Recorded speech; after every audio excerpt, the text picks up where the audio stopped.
We're going to change the tire on this aluminum wheel. It's a Dunlop Elite 3 tire. It's 250 wide. It's on a Harley chopper rim. It's fairly stiff, low profile tire. And we're going to use our classic model tire changer. The maximum bead brake clearance for the classic model is a 250 wide.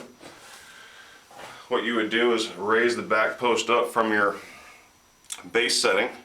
And the base setting on the classic model changer will work from anything from 110 width front to a 190 rear. Over a 190 rear, you'd have to raise the post from its 5 to 6 inch drop out on the base setting all the way up to flush on the bottom. Reset your 4 set screws, and you can see the marks from the previous settings. So what I'll do is I move the rear block to the peg hole with the yellow dot, let the air out of the tire, lay the wheel on top of the blocks, break the bead with the non-marring wedge bead breaker tee.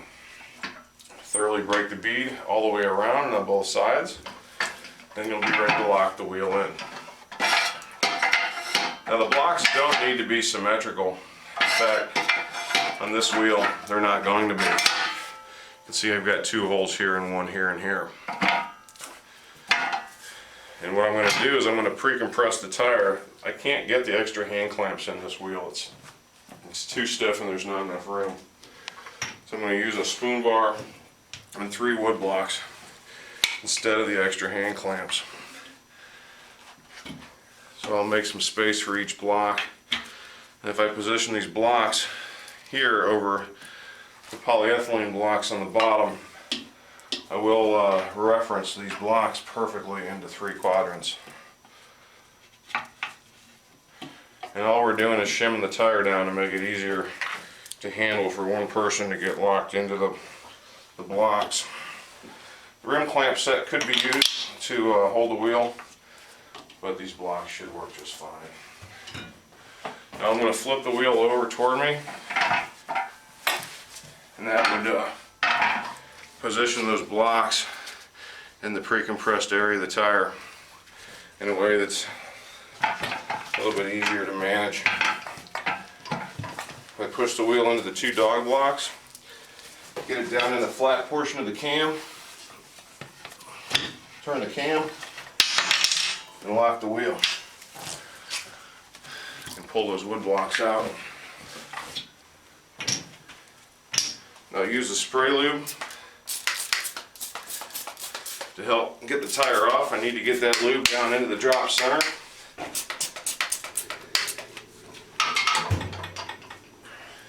Single end of the mount demount bar is going to remove the tire. I always start and stop over this left frame arm for reference.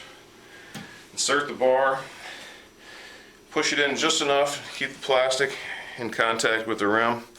I turn the bar, engage the lobe on the bead seat area of the tire, but I need to get the rest of this tire down in the drop center. I can't just pry this over. So what I'll do is I'll draw the bar up while I manipulate the tire and get the rest of it in drop center, and then all I have to do is lift this tire. Hold the tire, keep your bar, if you have a rotor on here, keep your bar up over the rotor. Remove the first half. Generally you don't need to remove any rotors when you're using the mount demount bar. Always keep the non-marring tip on the top edge of the rim. This is a really wide tire, so it's going to be important that the backside be dragged up for its clearance. So I got to get the backside up, bend the top of the tire, hook the lobe on the bottom, set it down just like I do with every other tire change. Hold the tire with your left hand and pull the bar and remove the second half. You want to make sure that your wheel's clean. No sand, no grit. Wipe off the old tire lube. By using a paste lube, we don't introduce much moisture into the internal area of the tire, so your pressures will stay pretty consistent and not expand a lot when they get hot. You introduce a lot of water in there, your pressures are going to change. So in order to prep the rim, I use the tire paste lube. Wipe it in the drop center area specifically the inch right up to the bead seat area, all the way around the top and bottom.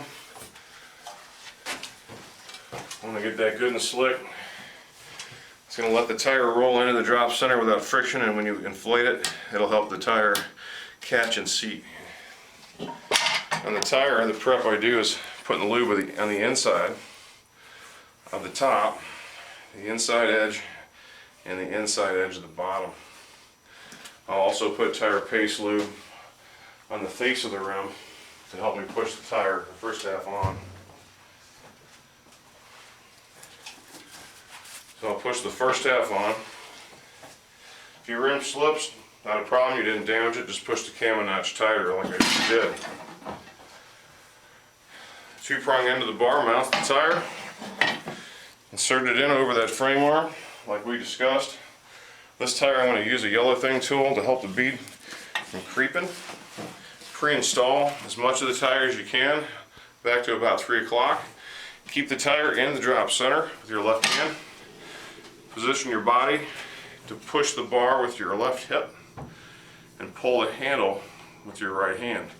The only hand I have on the bar is my right hand on the end of the handle.